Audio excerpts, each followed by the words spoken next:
Welcome, everybody. This is Imran. And today we are going to speak about something very, very important and something that I've really wanted to share. In the past few months, many of you have been graced with quite a few Turkish historical series, where the most successful of this spectacular bunch is none other than Dirilis Ertugrul. Now, some of you may have already watched shows such as Kuruluş Osman, Payitaht Abdul Hameed, Uyanis Buyuk Selcuklu, among others. And there are more. But the popularity and the intense appreciation that Dirilis Ertugrul has achieved is nothing short of phenomenal. A statistic was collected recently where it shows that Dirilis Ertugrul has had almost 210 million online views in Pakistan, which sits at number one position in terms of the nation that has given this series the most views. India falls at second position, and it's incredible to say, and it's ironic that Turkey, where this series is produced, is at third position in terms of the most online views. Dirilis Ertugrul is the story of a very significant historical figure by the name of Ertugrul, or Ertugrul Ghazi, we can say as well, who is the father of Osman. So Ertugrul is the father of Osman. And if you wonder who Osman is the founder of the Ottoman Empire. The Ottoman Empire that ruled for over 600 years, for over 6 centuries. Now let me tell you a bit about this character Ertugrul and how his life and this series in general relates to today's politics. This is the most important thing. We want to connect that time to today's politics. So it's very interesting why the show is being shown and why its popularity is something that is a point of positivity for what is happening in today's politics. Here, we must question what developments are occurring in politics that makes this show useful for us Muslims. Why Pakistan Prime Minister Imran Khan encouraged people to watch this series, and who are the people that will be staunchly against such a show being shown, and that too around the world. Now let's rewind back to the 13th century. This is a very fascinating century because in this century, the Mongols, under the guidance of Genghis Khan and then his descendants, fiercely invaded countries, and through these invasions, they took control of multiple countries, crossing into multiple territories, multiple continents. And it wasn't only Muslims that the Mongols killed, in shocking numbers that too, but they hit the Europeans, and even China had to bear the brunt of their brutal dominance. They had many victories. They were formidable, for which they took over many nations, and that too in ways that were simply put barbaric. In that era, when the Mongols were at their peak, at their pinnacle, they caused mayhem in a place especially called Khwarezm. So Khwarezm is a place located in Central Asia, known for being dry with scorching heat. When they went to Khwarezm, bearing in mind that Khwarezm had a strong empire of its own, in spite of this, the Mongols managed to destroy them heavily. However, when they destroyed this empire of Khwarezm had a tribe known by the name Gai tribe. This tribe managed to escape from the wrath of the Mongols. And the leader of that Gai tribe goes by the name of Suleiman Shah. Suleiman Shah had 4 sons, and his third son is Ertugrul, on whom this entire 5 series is based. Today he is known as Ertugrul Ghazi, as I mentioned earlier. Now, during that time, Ertugrul was present within his tribe. And this tribe consisted of something like 400 to 500 people. 400 to 500 families. You can imagine the numbers of the number of people that will make this tribe, because these are families, 400 to 500 families. So it can go into the thousands. So these families, obviously this includes many people, they managed to cross the Euphrates as they escaped Khwarezm. Nonetheless, Suleiman Shah, the leader of the Qais, is believed to have drowned in the Euphrates River, which was the cause of his death. After Suleiman Shah's death, the tribe divided into two parts, where Ertugrul became the leader of his tribe and migrated into present-day Turkey. He migrated with his youngest brother, Dündar, whilst his other two brothers remained in the east. Ertugrul's tribe continuously migrated within present-day Turkey, as the situation was less intense compared to Asia, where they had lived in intense difficulty. Now, as the Qais moved into Ankara, they reached a valley where they witnessed two armies, battling each other. One of the armies consisted of Sultan Aladdin, who at the time was the Sultan of the Seljuks, and obviously, as a result, if you're part of the Seljuks, you are a Muslim. His army was up against the Tartarians. Now, with the help of over an estimated 400 Qai Alps meaning the brave, you can even say maybe they are the heroes, Sultan Aladdin was able to turn a losing battle into a winning one. This was down to the help of Ertugrul, and this victory meant that the Tartarians had to flee. The Sultan was immensely impressed, and he took Ertugrul to Ankara with him, for which he gifted Ertugrul with a mountainous region. And this is big news because you're coming from the scorching heat of Khwarezm, from Asia, so you're coming into the mountainous region where, as a tribe, you are able to help your animals fatten up, which in those times, your animals, they are your assets, they are your wealth. And there's many other reasons as to why this was a good location. So Sultan Aladdin, he gifts a mountainous region to Ertugrul, and obviously that means that his tribe benefits for that. So he requests Ertugrul and his tribe to stay there and be alert for the Sultan, so that when needed, Ertugrul's men fight on behalf of the Seljuks to protect them from future battles. Ertugrul was able to win many battles with his Alps, and this resulted in him securing many lands. Ertugrul ended up in Salt, located in western Turkey inside the city of Bursa, with his tribe. Now, Ertugrul's youngest son, Osman, was his successor. Osman was a very firm, a very upright, just and a courageous individual, just like his father. Osman planned that he will form a state where Islam and justice will be at the forefront of what it stands for. Osman had a dream once where he sees a moon and a tree emerge from within his chest, and the branches extend out far and wide all over the world. In this dream, the tree branches extend out to large lengths, to various countries and to various continents. At that time, he also sees, and Osman also sees 4 rivers, and he sees 4 mountains in this dream as well.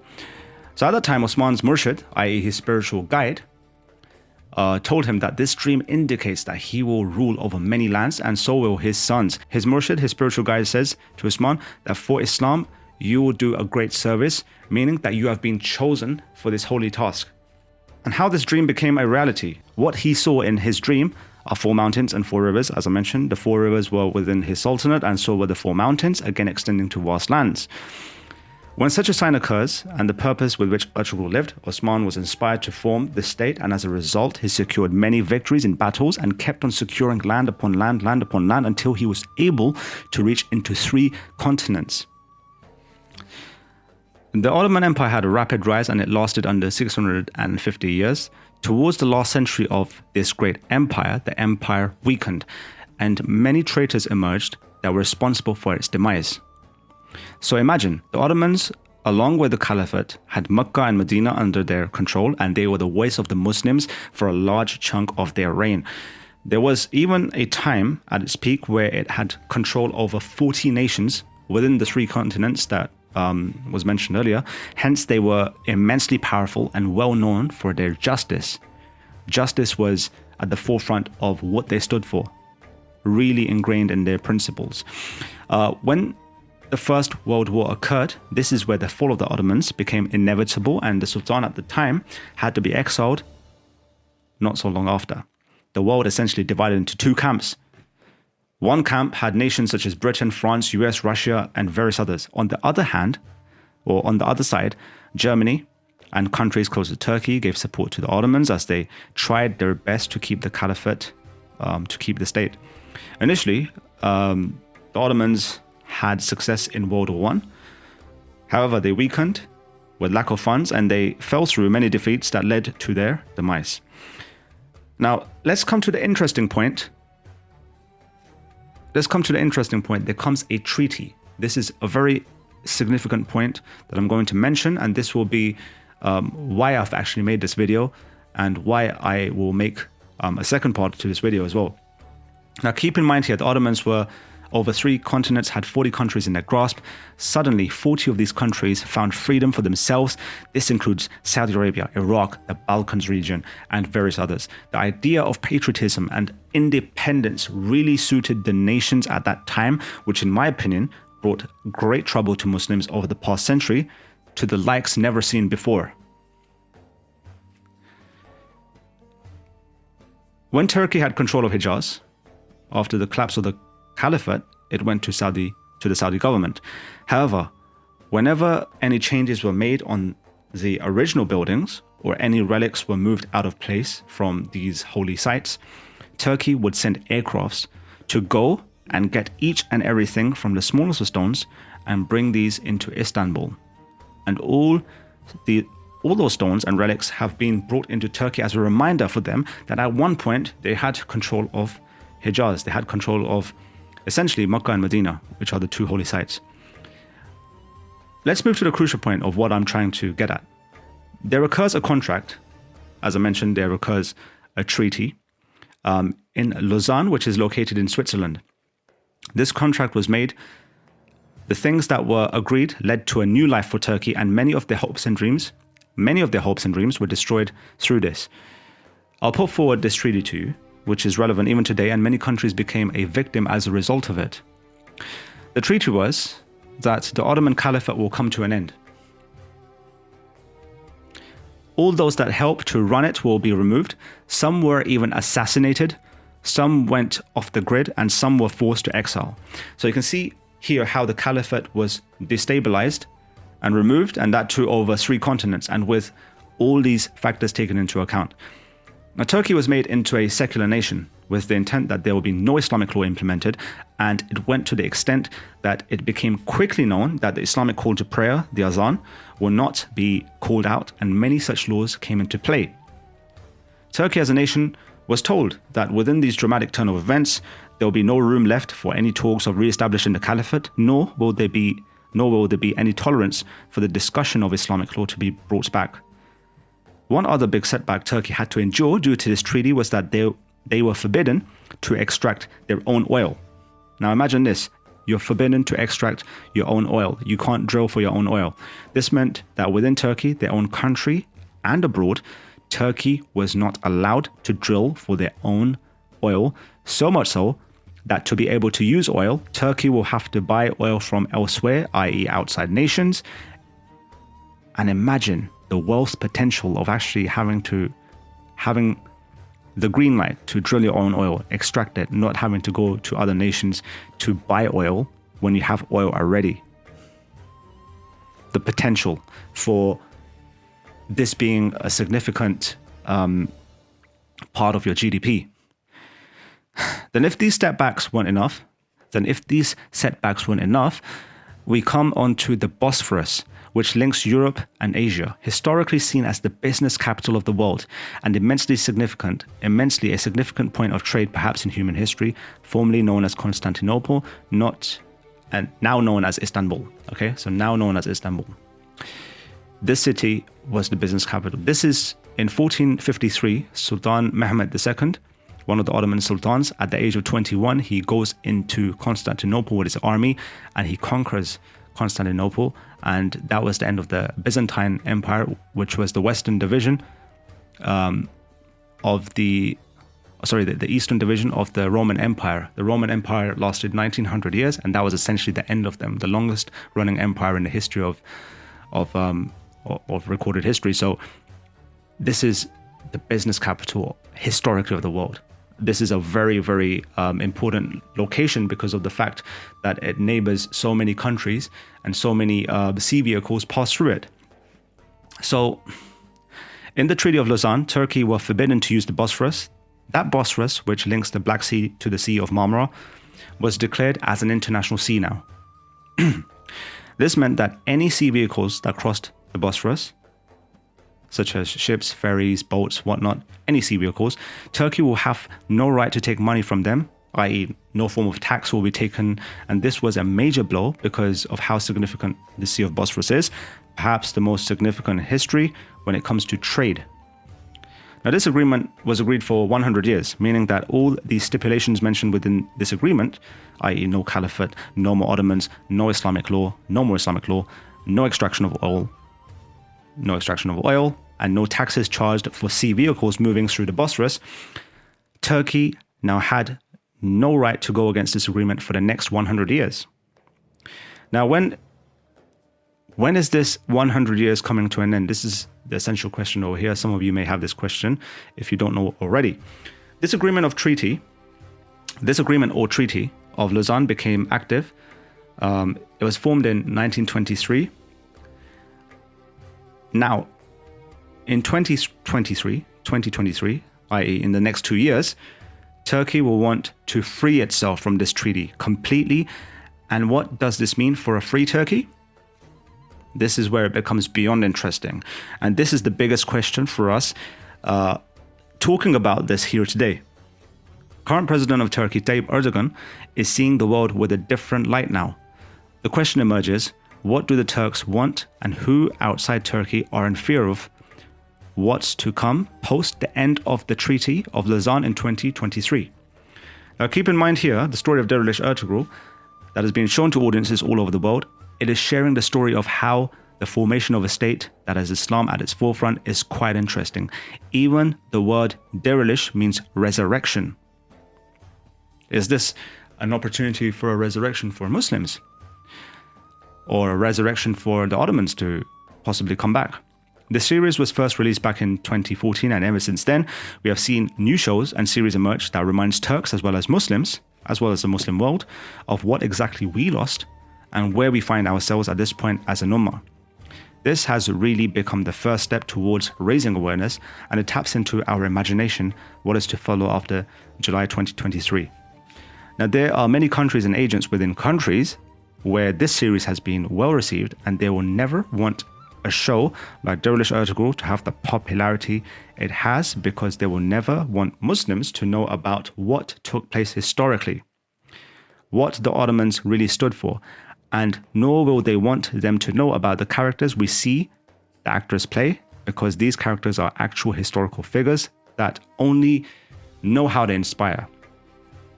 The main threat countries, particularly those that were responsible for the demise of the Ottomans, will never want to watch such a show, because with the passionate fan base that the show has, you question the reason behind why they are passionate. What's making them passionate? Has it really tapped into that part of their heart that has been longing for something like this to be shown to them? Since Dirilis Ertugrul is about uniting and building a state where there is justice and Islamic law at the forefront of that, the opposers of this will have a fear. What if the core idea of the show begins to sit in the hearts and minds of Muslims? And what if they actually begin to unite? And with the show being so popular, it has left a flame in the hearts of millions of Muslims all across the globe. Remember, when the caliphate was being abolished, in spite of many Muslim nations existing, no one spoke out. Perhaps due to the love of becoming independent, which is an abysmal state to be in if you're desiring to become independent and abandon the caliphate that at the time was going on for 13 centuries. However, we must remember that there was one place where noise was coming from, where support was coming from, and that place is India, which includes Pakistan, considering back then Pakistan was a part of India. During that time, many Muslims from this part of the world went to Turkey, fought in battles, and many lost their lives. They were even willing to give financial support as well, and they did give financial support. Hence, those that lost their lives in battle, they are buried in Turkey now. This is why even from my own personal experience of going to Turkey on 3 separate occasions, there is a huge amount of respect in Turkish people towards Pakistani people, which has lasted till today due to this effort on their behalf all those decades ago. And same goes for the Muslims that come from India as well.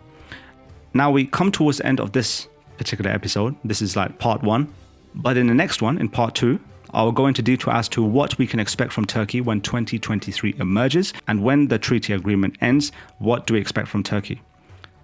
I also touch on what this means for the likes of Saudi Arabia, who are concerned about the Turks potentially wanting the responsibility of Mecca and Medina again, especially if they were to re-establish the Ottoman state and desire back their caliphate. What this means for Iraq, what this means for Pakistan and the European enemies of the Ottomans, as well as US and Israel. How some of these nations will stop Turkey from ever reinstalling or reinstating the Ottoman Empire and Caliphate once again. And I'll touch upon what lengths the opposing nations may go to in order to stop this possibility from ever becoming a reality. So with that said, there is a lot for you guys, for everyone watching this or listening to this, to consider, to dwell upon. What is going on over here? A preview to the second episode, or the second part of this video, is that there is a reason why these shows are being shown. There's a reason why certain seeds are being planted at this moment, because when 2023 happens, there are going to be certain movements that will be taking place in Turkey and inside the Islamic world that is very, very interesting for us to keep an eye on, and to just keep our ears open and listen to what's going on. So with that said, if you've enjoyed this video, please like this video. It means a lot for me and for my channel. And please do subscribe to, there's a red button underneath this video. Please subscribe. If you hit the subscribe button, please hit the notifications bell icon. And I can't wait to see you guys for the second part of this video.